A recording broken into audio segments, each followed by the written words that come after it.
লাগবে নাকি কল? ভাই এই কলা তো আপনি অনেকক্ষণ ধরে নাড়াচাড়া করতেছেন, তো এই কলা দিয়ে কি কি তৈরি হয় একটু বলবেন? ভাই এই কাঠটা কাটেছি, এই কাঠ দিয়ে হচ্ছে এক ধরনের ওষুধ বানানো হবে। গরমের সিজন চলতেছে, মানুষের শরীর কষে যাবি কাজ কাম করতে।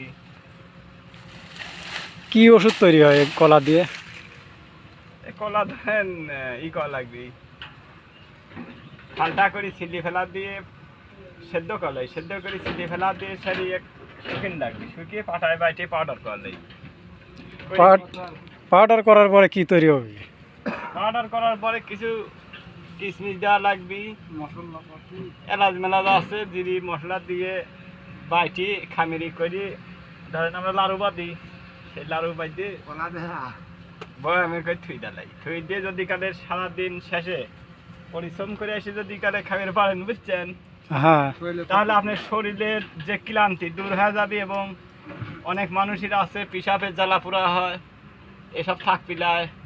ফিক্সের কি শুধু হালুয়ায় তো শুধু নাড়ুই তৈরি করেন না হালুয়াও তৈরি করা যায়? ধরেন না হালুয়াই, কিন্তু ওই লাড়ু যেমন আমরা দীর্ঘমেয়াদীভাবে খাই না, সেইভাবে খাইলে পারে। ধরেন পরিশ্রম করে দুপুরে খানিক খাইলে পারে আপনার শরীরের ক্লান্তি দূর হয়ে যাবে। মানে শরীর যে কষে যায়, পিসাবের জ্বালা পোড়া হয়, এগুলি হবিলায়। তো শুধু এই কলা দিয়ে ওষুধই তৈরি করেন না পাশাপাশি অন্য কিছু করা যায়? অন্য কিছু ধরেন তরকারি খায়, এই যে পাহি গেছে, এ পাহাও খাওয়া যায়, যদি বড়া ভাজা যায় বড়া খাওয়া যায়, সব রকমেরই খাওয়া যায়। তো ভাই এই কলার জাতটা কি? এই কলার জাত হচ্ছে অরিজিনালি দেশাল আনাজি কলা। কয় পনের কলা হবে এখানে? এখানে তা তো নিম্ন শ্রেণীর 2 পণ কলা আছে। এই কলা শুধু নিজেরাই ব্যবহার করেন না বিক্রিও করেন? এই কলা বহুত দূরে চলে যায়, সাদবা বাজারে দেওয়া হয়। সাদবা বাজারে থেকে ধরেন ঢাকা চলে যায়, চিটাগাং যায়, বরিশাল যায়। মানে বাজার দাম কেমন? এখন ধরেন চলতেছে হাই বাজার হচ্ছে বিরা জমা দিলে 200 টাকা পণ।